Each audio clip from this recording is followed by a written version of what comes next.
अस्सलाम वालेकुम dear student, उम्मीद करता हूँ आप सब खैरियत से होंगे।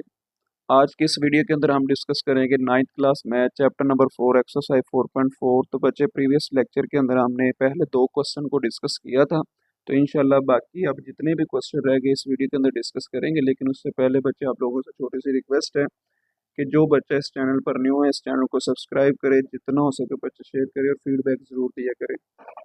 क्वेश्चन नंबर 3 है, क्या कह रहा है, an investors returns R of X in rupees after investing X thousand rupees is given by quadratic expression. तो बच्चे इसके अंदर ये कह रहा है कि एक इन्वेस्टर है, उसने कुछ रकम को इन्वेस्ट किया है, लेकिन जब इन्वेस्ट किया तो बच्चे आप लोगों को पता है कोई चीज़ बंदा इन्वेस्ट करता है, कोई या फिर ऐसा कर ले कोई इन्वेस्टर इन्वेस्ट करता है तो कोई ना कोई उसे रिटर्न होगा ना। मीन के या तो उसे लॉस होगा या फिर उसे प्रॉफिट होगा। तो इसके अंदर ये कह रहा है कि जो इन्वेस्टर था उसने इन्वेस्ट किया और रिटर्न क्या हुआ है, आर ऑफ एक्स। ये जो आर ऑफ एक्स है वो उसने ये बता दिया, मीन के R of X is equal to minus X square plus 6x minus 8। Mean के ये एक एक्सप्रेशन दे दी गई जो उसे रिटर्न हुई है। तो आगे क्या कह रहा है कि इन rupees after investing X thousand. अब जो इन्वेस्टर था जिसने इन्वेस्ट किया है वो क्या है, एक्स थाउजेंड। अब हमें नहीं पता कि उसने कितने थाउजेंड इन्वेस्ट किया। एक्स की जगह पर 2 भी हो सकता है, 3 भी हो सकता है, 5 भी हो सकता है। मीन के हजारों की तादाद में है ये एक्स हमारे पास। अब हमें नहीं पता, लेकिन हमने फाइंड करना, मेन काम यही है कि एक्स फाइंड करना। लेकिन क्या है, आगे भी कुछ लिखा हुआ है, फैक्टराइज द एक्सप्रेशन। इस एक्सप्रेशन को फैक्टराइज करें and find the investment level that result in zero return. अब इसका मेन मकसद इधर है इस क्वेश्चन के अंदर। देखिए इसके अंदर ये कह रहा है कि इन्वेस्टमेंट लेवल वो बताएं जहां पर जो इन्वेस्टर है उसको ना तो लॉस हो और ना ही उसको प्रॉफिट हो। कहने का मतलब ये है कि मैं कहता हूँ कि अगर इन्वेस्टर ने 20 रुपए लगाए हैं तो 20 ही उसे वापस आ जाते हैं। देखो उसको ना तो फिर लॉस हुआ ना ही उसे प्रॉफिट हुई। तो वो ये कह रहा है कि जो रिजल्ट आए वो जीरो रिटर्न आए। तो क्वेश्चन खैर करते हैं, आप लोगों को समझ आ जाएगी। तो देखिए क्वेश्चन नंबर 3 के अंदर हमें एक एक्सप्रेशन दी गई, R of X is equal to minus X square plus 6x minus 8। तो रिजल्ट उसने क्या बताया था, जीरो रिटर्न के बारे में। तो देखिए हमने क्या लिख देना है, result in zero return. Then जो आर ऑफ एक्स होगा वो किसके इक्वल आ जाएगा, जीरो। अब देखो ना उसने खुद ही कहा था कि रिजल्ट के अंदर जो आर ऑफ एक्स रिटर्न, अब मैंने पहले ही बताया था कि उसने खुद ही कह दिया था स्टार्टिंग के अंदर investors return R of X. तो हमारे पास जो रिटर्न हो रहा है वो क्या हो रहा है, आर ऑफ एक्स। तो फिर जब जीरो रिटर्न करेंगे तो R of X is equal to zero रखना पड़ेगा। तो जहां पर ये आर ऑफ एक्स था वहां पर क्या आ जाएगा, जीरो। ये सारी की सारी एक्सप्रेशन एज इट इज आ जाएगी, इसकी जगह पर जीरो आ गई और ये सारे का सारा एज इट इज। अब मैंने क्या किया है, ये सारी की सारी वैल्यूज को उठाया इधर ले आए। तो फिर क्या देख सकते हैं, माइनस था पॉजिटिव हो गया, ये पॉजिटिव है नेगेटिव हो जाएगा, उसके बाद ये नेगेटिव है positive is equal to zero आ जाएगा। ठीक है, अब करेंगे बच्चे मिड टर्म ब्रेक, जो कि आप लोग बार बार क्वेश्चंस के अंदर कर रहे हैं। तो क्या तरीकेकार था, 8 को मल्टीप्लाई करवाएंगे 1 के साथ क्योंकि इसका कोफिशिएंट 1 है। 8 वन सा 8 कोई ऐसा नंबर है जिसको मल्टीप्लाई करे 8 और प्लस माइनस से 6 चाहिए। तो 4 टू ज़ा 8, ठीक है ना, 4 मल्टीप्लाई 2 इक्वल टू क्या आता है, 8 आता है। तो 8 तो मिल गया, लेकिन हमें प्लस माइनस से 6 भी चाहिए। तो साइन जो इधर है वो बड़े के साथ लगा दे, इन दोनों में बड़ा नंबर क्या है, 4 है, क्या आ जाएगा -4x। और जो वेरिएबल इधर होगा वो भी साथ आ जाएगा। अब रह जाता है बाकी 2x। तो 2 के साथ अगर मैं इधर पॉजिटिव लगाता तो फिर वो माइनस हो जाना था। इसका मतलब ये हुआ कि इधर भी फिर माइनस आना था। उसके बाद ये 8 आ जाएगा। अब पहली जो दो टर्म्स है उसमें से देखते हैं बच्चे कोई चीज़ कॉमन आ रही है, तो देख सकते हो उसमें से हमारे पास में x कॉमन आ रहा है। ये x कॉमन आ रहा है, x कॉमन निकाल लें। x के था एक x रह जाएगा और इधर क्या आ जाएगा 4। और उसके बाद बताइए इधर हमारे पास -2 कॉमन आ रहा है। तो जब -2 कॉमन निकाला तो इधर से फिर क्या रह जाएगा x। अब ये 8 है, 2 कॉमन आ गया तो क्या आ जाएगा 2 4 दा 8, तो 8 की जगह पर 4 आ जाएगा। ये दोनों सेम है, आगे मैंने एक दफ़ा लिख दिया और क्या आ जाएगा x-2। अब देख सकते हैं ये हमारे पास दो दफ़ा था तो हमने एक दफ़ा लिख लिया और एक फैक्टर क्या बन गया x-2। और ये क्या आ गया जी x-4, x-2 is equal to zero. उसने यही कहा था कि फैक्टराइज करें, लेकिन हमने तो फिलहाल इन्वेस्टमेंट लेवल चेक करना। तो फिर क्या करेंगे, इनको अलग-अलग इज इक्वल टू जीरो रख लेंगे। x-4 is equal to zero अलहदा कर लें, x-2 is equal to zero को अलहदा कर लें। एक्स इज इक्वल टू 4 है, एक्स इज इक्वल टू 2 है। अब इसका मतलब ये है कि ये एक्स क्या था, 1000 था, मीन के हजारों की तादाद में था। अगर तो इन्वेस्टर 2000 दे, मीन के इन्वेस्ट करे, या फिर 4000 इन्वेस्ट करे, तो ना तो उस वक्त उसको लॉस होगा, ना ही उसको क्या प्रॉफिट होगा। बच्चे क्वेश्चन नंबर 4 है, a company's profit P of X in rupees from selling X unit of a product is modelled by the cubic expression. इसके अंदर ये कह रहा है कि एक कंपनी है जिसको प्रॉफिट हो रहा है। अब बच्चे प्रॉफिट उस वक्त होगा जब उनकी कोई ना कोई प्रोडक्ट सेल होगी। अब देखिए इधर क्या कह रहा है, from selling X unit of a product. इधर यूनिट क्या है, तादाद की बात हो रही है, मीन के एक्स की तादाद में उनकी जो प्रोडक्ट है ना वो सेल हो रही है, लेकिन हमें नहीं पता कि कितनी सेल हो रही है। मतलब ये हुआ कि ये जो एक्स है ना ये हमने फाइंड करना है। आगे एक और चीज भी लिखी है, find the break even points. वो ब्रेक इवन पॉइंट फाइंड करे जहां पर मीन कह रहा है कि where the profit is zero. अब ये ब्रेक इवन पॉइंट्स का मतलब क्या है मैं आप लोगों को समझाता हूँ, लेकिन देखा जाए तो उसने आगे ही लिख दिया है where the profit is zero.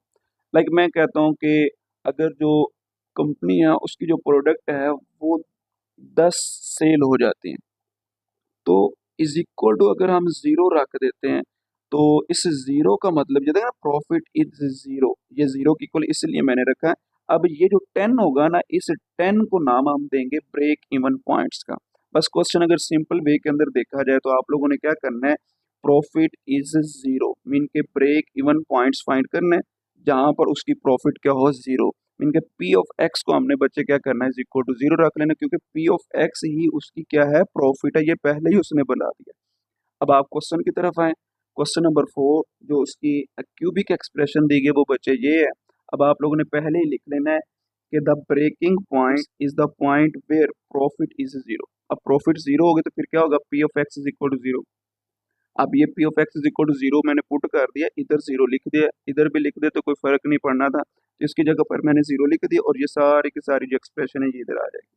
अब आगे देख सकते हैं यहाँ पर एक फॉर्मूला यूज हो रहा है, लेकिन उस फॉर्मूला को मैं पहले बता देता हूँ, लेकिन बाद में क्वेश्चन को सॉल्व करेंगे। पहले वो आप लोगों ने बच्चे पढ़ा होगा ए माइनस बी होल का क्यूब, वो किसके इक्वल होता है, ए क्यूब, अगर माइनस है तो माइनस ही आएगा, 3a² बी, और प्लस क्या आ जाएगा 3ab², और उसके बाद माइनस बी का क्यूब आएगा। ये फॉर्मूला पीछे हमने इसके रिलेटेड काफी सारे क्वेश्चन किए, तो ये आप लोगों ने फॉर्मूला याद कर लेना। यहाँ पर ना फॉर्मूला यूज होगा क्यूबिक फॉर्मूला ये वाला, इसको मद्देनजर रखते हुए आप लोगों ने क्वेश्चन को सॉल्व करना है। लेकिन इसके अंदर क्या होगा, अब आप लोगों ने क्या करना है कि इसके अंदर दो क्यूबिक वैल्यूज को ढूंढ लेना है। पहले देख सकते हैं एक एक्स क्यूब है और दूसरी क्या 125, ये दो होगी। अब देखिए 125 किसका क्यूब है, 5 का, ये बाकी सारी की सारी आप लोगों ने एज इट इज लिख लेना और ये एक्स का क्यूब आ जाएगा। अब ये मैंने क्या किया, यहाँ पर ये सारे का सारा फॉर्मूला लिखा है। देखिए ए का क्यूब, अंदर मैंने कुछ नहीं लिखा, बस आप लोगों ने ए और बी ढूंढ लेना, बाकी सारी की सारी वैल्यूज को इसके अंदर एडजस्ट कर देना। देखिए एक्स क्यूब ये हमारा ए बन जाएगा, ये जो 5 है ये हमारा क्या बन जाएगा, बी बन जाएगा। लेकिन ये फॉर्मूला मैंने लिखा, देखिए ए का क्यूब -3a² बी, ये देखिए a² बी, अंदर कुछ भी नहीं लिखा, प्लस 3ab², ये देखिए वो भी इधर ही है, माइनस बी क्यूब, ये बी का क्यूब। अब देखिए ए हमारा एक्स है, इधर क्या आ जाएगा एक्स, और उसके बाद हमारे पास इधर भी क्या था ए, इधर क्या आ जाएगा एक्स, बी हमारा इधर आएगा, इधर क्या है 5 आ जाएगा, तो इधर भी ये क्या आ जाएगा एक्स, इधर भी 5, इधर भी 5। ठीक है, ये चीज बस याद रख लें। अब चेक करेंगे वाकई ये वैल्यूज ऊपर पड़ी हुई है, तो देख सकते हैं एक्स क्यूब ये पड़ा हुआ है, एक्स का स्केयर एक्स स्केयर होता है, 3 को जब 5 से मल्टीप्लाई करूंगा तो 15 होगा, 15 x², ये साइन नेगेटिव, ये देख सकते हो ऊपर पड़ी हुई वैल्यू। उसके बाद 5 का स्केयर बच्चे क्या होता है 25, 25 को 3 से मल्टीप्लाई किया तो कितना आ जाएगा 75, ये आ गया, और ये वाला एक्स साथ एज इट इज, और ये 5 का क्यूब भी साथ आ जाएगा। मतलब ये है कि हमारे पास ये फॉर्मूला ओपन है, जस्ट इसको क्लोज करना है। तो क्लोज कैसे करेंगे, इसको ही देख लें, क्या आ जाएगा क्लोज होकर, ए माइनस बी होल का क्यूब, ए हमारा एक्स है, बी हमारा 5 है, तो क्या बनेगा एक्स माइनस 5 होल का cube is equal to zero. अब हमें तो फिलहाल एक्स की वैल्यू चाहिए, क्योंकि हमने तो तादाद फाइंड करनी है कि उसको जीरो प्रॉफिट कब कब होगा। तो फिर आप लोगों ने क्या करना है, ये क्यूब को खत्म करना है। इधर 3 है तो क्या लिखेंगे, taking cube root on both side, तो बच्चे ये क्या आ जाएगा x-5, ऊपर 3 था, जब क्यूब रूट लिया तो वो क्या बनेगा 1/3, इधर भी आएगा और 0 की पावर 1/3 आ जाएगा। अब जीरो की पावर जो कुछ मर्जी हो वो क्या होता है, जीरो ही होता है। ये थ्री बच्चे थ्री से क्या हो जाएगा, कैंसिल। बाकी क्या रह जाएगा, X minus five is equal to zero.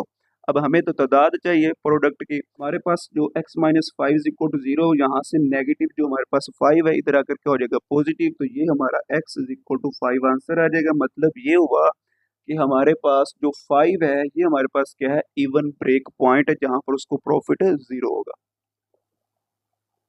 Question number five है the potential energy V of X. इसके अंदर ना जो पोटेंशियल एनर्जी है बच्चे, उसको वी ऑफ एक्स का नाम दे दिया गया। कह रहा है कि in an electric field wire. पहले तो ये फील्ड को समझ लेते हैं। जिस तरह आप लोगों ने फिजिक्स में मैग्नेट का नाम सुना ही होगा, उसको देखा भी होगा। उसकी जो सराउंडिंग होती है ना बच्चे, उसकी सराउंडिंग में हमारे पास ना फील्ड्स बन रही होती है। इसी तरह इधर कह रहा है कि इलेक्ट्रिक फील्ड वायर्स, इनके जो वायर है उसमें से जब करंट पास किया जाता है तो उसकी सराउंडिंग में हमारे पास क्या बन रहा होता है, इलेक्ट्रिक फील्ड। आगे as a cubic function of distance X. अब जो एक्स है ना उसको उसने नाम दे दिया डिस्टेंस का। मीन के डिस्टेंस क्या है कि हम उस वायर से कितना दूर है या फिर कितना उसके करीब है, इस x का मतलब ये। आगे क्या कह रहे हैं, B of X is equal to two X cube minus six X square plus four X. B of X उसने क्या बताया था, पोटेंशियल एनर्जी। तो ये हमारे पास पोटेंशियल एनर्जी है। आगे सुन ले जो मेन काम है, determine where the potential energy is zero. जो पोटेंशियल एनर्जी है कब जीरो होगी, मतलब ये हुआ कि x जो है, एक्स क्या डिस्टेंस है, हम वायर से कितना दूर या कितना करीब खड़े होंगे, या फिर ऐसा कर ले किस पॉइंट पर खड़े होंगे कि हमारे पास जो पोटेंशियल एनर्जी है वो जीरो हो जाए। तो क्वेश्चन को सॉल्व करते हैं। तो देख सकते हैं क्वेश्चन की जो एक्सप्रेशन है वो हमारे पास ये देखिए। ये एक्सप्रेशन है, उसने उसको क्या नाम दे दिया, वी ऑफ एक्स का एक फंक्शन बनाकर ही दे दिया। V of X is equal to two X cube minus six X square plus four X. उसने ये कहा था कि पोटेंशियल एनर्जी इज जीरो, तो फिर वी ऑफ एक्स जीरो आ जाएगा। तो फिर आप लोगों ने क्या करना है, इसकी जगह पर जीरो पुट कर देंगे। जो मैंने इधर पहले क्या किया है, ये जो वी ऑफ एक्स था ना, इसकी जगह पर जीरो पुट इधर कर दिया। तो ये सारे का सारा इधर लिख दिया। ऐसे भी कर ले, कोई फर्क नहीं पड़ेगा, क्योंकि दरमियान में इक्वालिटी का साइन है, इसको इधर भी रहने थे तो क्वेश्चन ठीक हो जाना था। तो मैंने इसको उठाकर इधर लिख दिया और वी ऑफ एक्स इधर लिखकर उसकी जगह पर जीरो लिख दिया। अब उसके बाद हमने इसकी जो फैक्टराइजेशन है वो करनी है। देखिए इसमें से पहला तो काम, बच्चे चेक करें कोई चीज़ कॉमन आ रही है। इसमें से ना टू एक्स कॉमन आ रहा है, तो ये टू एक्स क्यूब है, इधर से टू चला गया, इधर से एक्स भी चला गया, एक्स क्यूब था, एक्स के रह जाएगा। उसके बाद माइनस, ये माइनस आ जाएगा। टू जब कॉमन निकाला, टू थ्री ज़ा सिक्स, ये थ्री आ जाएगा, एक्स केयर था, एक निकाल लिया तो एक एक्स रह जाएगा। उसके बाद टू टू ज़ा फोर, एक्स चला गया तो फिर क्या रह जाएगा, two is equal to zero आ जाएगा। अब ये टू एक्स बच्चे एज इट इज चलता रहेगा, लेकिन इधर मिड टर्म ब्रेक हो रही है। जो कि आप लोगों ने फैक्टराइजेशन मिड टर्म ब्रेक करना सीखा हुआ है ना, ये वही काम है। टू को मल्टीप्लाई करे वन के साथ, कोई ऐसा नंबर ले जिसको मल्टीप्लाई करे टू है और प्लस माइनस से थ्री जाए, तो टू वन ज़ा टू ही है। तो फिर इधर क्या आ जाएगा, x square minus two x minus x plus two is equal to zero. ये two x as it is. उसके बाद इन दोनों में से चेक करेंगे कोई चीज़ कॉमन आ रही है, तो बच्चे एक्स कॉमन आ रहा था। एक्स जब इधर से चला गया तो क्या रह जाएगा, एक्स माइनस टू, तो ये भी एक्स निकल आएगा। उसके बाद इधर से माइनस कॉमन निकालते हैं। जब माइनस कॉमन निकालते हैं तो अंदर वाले साइन क्या हो जाते हैं, चेंज। तो ये नेगेटिव था, एक्स पॉजिटिव होगा, ये पॉजिटिव है तो माइनस टू हो जाएगा। ऐसे ही है। अब आप लोग देख सकते हैं ये दोनों सेम है, इसको एक दफा लिख लें। ये तो two x as it is आ जाएगा ना, ये दोनों सेम है, एक दफा लिख लिए। और ये क्या आ जाएगा, X minus one is equal to zero. अब ये तीन फैक्टर हमारे पास बन गए। तो हमें तो x की वैल्यू चाहिए, हमें डिस्टेंस फाइंड करना है। तो ये जो टू ऑफ एक्स है उसको अलहदा इज इक्वल टू जीरो रख लेंगे। उसके बाद x माइनस टू को अलहदा इज इक्वल टू जीरो रख लेंगे। और उसके बाद x माइनस वन को अलहदा इज इक्वल टू जीरो रख लेंगे। अब देखिए टू जो है x के साथ मल्टीप्लाई हो रहा है, इधर आकर क्या हो जाएगा, डिवाइड। तो इधर बन जाएगा जीरो ओवर टू। तो जीरो ओवर जो कुछ मर्जी हो वो जीरो ही होता है। मतलब ये हुआ कि x का जो एक आंसर मिला वो जीरो मिल गया। उसके बाद इधर x minus two equal to zero है, ये माइनस इधर आकर क्या हो जाएगा बच्चे, प्लस हो जाएगा। ठीक है, ये मैंने डायरेक्ट किया होगा। तो ये माइनस है, इधर आकर प्लस हो जाएगा। इसी तरह ये x minus one is equal to zero, ये नेगेटिव है, इधर आकर पॉजिटिव वन हो जाएगा। अब इसका मतलब ये होगा कि वायर से अगर हमारा डिस्टेंस जीरो भी हो तो पोटेंशियल एनर्जी जीरो होगी, टू भी हो, वन भी हो, तो उस वक्त हमारे पास जो पोटेंशियल एनर्जी होगी वो क्या होगी, जीरो। मतलब ये एक्स का जो हमारा डिस्टेंस आया वो जीरो वन टू आया। आगे बच्चे क्वेश्चन नंबर सिक्स है इन स्ट्रक्चरल इंजीनियरिंग। अब देखिए हमारा क्वेश्चन इंजीनियरिंग के फील्ड में भी चला गया। The deflection y of x of a beam is given bye. अब देखिए दो चीजें डिफ्लेक्शन है और बीम है, पहले बीम समझ लें फिर डिफ्लेक्शन की भी समझ आ जाएगी। तो बीम बच्चे कुछ इस तरह से होती है, ये जब हम घर बनाते हैं ना, उसकी जब छत तैयार करते हैं तो छत को सपोर्ट देने के लिए हम ये बीम को यूज करते हैं। तो देखें डिफ्लेक्शन का वर्ड वो भी देख ले इसके अंदर क्या है। अब कोई चीज है, उसकी कोई ना कोई कैपेसिटी होगी, अगर कैपेसिटी से ज्यादा उसके ऊपर वजन डाल दिया जाए या तो फिर वो टूट जाएगी बच्चे या फिर वो बेंड हो जाएगी। देखिए ये हमारे पास एक बीम है, उसके ऊपर वजन उसकी कैपेसिटी से ज्यादा डाला तो वो कुछ इस तरह से बेंड हो जाएगी। अब ये जो बेंड हुई है ना बच्चे कुछ इस तरह से, इस बेंड को ही हम क्या नाम देंगे, डिफ्लेक्शन का। अब डिफ्लेक्शन उसने हमें ये दे दिया, तो this equation gives the vertical deflection at any point x along the beam. मतलब ये हुआ कि हमारे पास ये जो बीम है ना उसके ऊपर ये वर्टिकल डिफ्लेक्शन लग रही है एक्स एक्स पॉइंट के ऊपर। अब हमें नहीं पता, मीन कि यही है कि एक्स ही फाइंड करना। Find the point of zero deflection, तो हमने वो पॉइंट फाइंड करने हैं जहां पर जीरो डिफ्लेक्शन हो। मतलब ये है कि आपने क्या करना है, वाई ऑफ एक्स को जीरो रखना है। क्वेश्चन करते हैं तो 6 के अंदर ये सारी की सारी स्टेटमेंट लिख लें जो कि हमारे पास क्वेश्चन दिया गया। तो Y of X is equal to 2x square minus 8x plus 6। तो देखिए point of zero deflection find करना, तो फिर क्या करेंगे, वाई ऑफ एक्स को किसके इक्वल रख लेंगे, जीरो।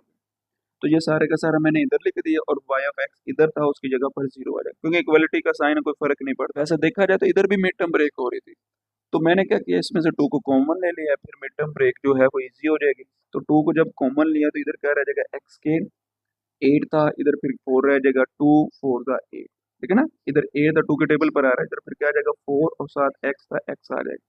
2 3 जा 6, ये 6 है, 2 के टेबल पर आ रहा है तो उसकी जगह पर 3 है क्योंकि 2 हमने कॉमन ले लिया है। उसके बाद 0 है, 2 मल्टीप्लाई हो रहा है, 0 के नीचे आकर के आ जाएगा डिवाइड, तो ये वाला एक्स स्क्वायर माइनस 4x प्लस 3 एज इट इज आ जाएगा। अब देखिए ये जीरो और जो कुछ मर्जी हो वो जीरो हो जाएगा। अब इधर आ जाए, इधर हमने किया जी मिड टर्म ब्रेक, 3 को मल्टीप्लाई किया एक्स के कोफिशिएंट के साथ, इधर है ही 1 तो 3 बन जा 3, कोई ऐसा नंबर ले जिसको मल्टीप्लाई करे 3 है, और प्लस माइनस से बच्चे हमें क्या चाहिए, -4, तो वो क्या है 3 1 जा 3, x square minus 3x minus x plus 3। देखिए माइनस 3x और माइनस एक्स कितना हो जाएगा, -4x। क्वेश्चन पर कोई फर्क नहीं पड़े, देखे ब्रेक हो गया ना। तो यही हमारे दो फैक्टर हैं। अब देखिए इन दोनों में से देखिए कोई चीज कॉमन है, एक्स कॉमन आ रहा है। जब एक्स कॉमन निकाल लिया तो इधर फिर क्या आ जाएगा, एक्स, क्योंकि एक्स स्क्वायर था, एक्स रह जाएगा और इधर से एक्स चला गया तो क्या रह जाएगा 3। इधर से -1 कॉमन लिया, जब बच्चे माइनस कॉमन लेते हैं तो अंदर वाले साइन क्या हो जाते हैं, चेंज। देखिए -1 कॉमन लिया, इधर एक्स आ गया, ये पॉजिटिव नेगेटिव हो जाएगा, इज इक्वल टू 0। दोनों सेम है, इसको एक दफा लिख लिया और ये x -1 इज इक्वल टू 0 आ जाएगा। अब आप लोगों को तो x पॉइंट चाहिए, तो ये x-3 इज इक्वल टू 0 हमने लिया था, ये पहले भी बताया। इसी तरह x-1 को इज इक्वल टू 0 अलहदा कर देंगे। अब ये -3 है, इधर आकर क्या आ जाएगा +3, ये -1 है और इधर आकर क्या आ जाएगा +1। अब ये 3 और 1 वो पॉइंट है जहाँ पर फोर्स लगाई जाए या फिर वेट ज्यादा से ज्यादा रखा जाए तो उसके ऊपर कोई फर्क नहीं पड़ेगा, मीन के वो जीरो डिफ्लेक्शन होंगी। तो ये बस आप लोगों ने एक्स ही फाइंड करना था। अब इंशाल्लाह नेक्स्ट वीडियो के अंदर मिलेंगे।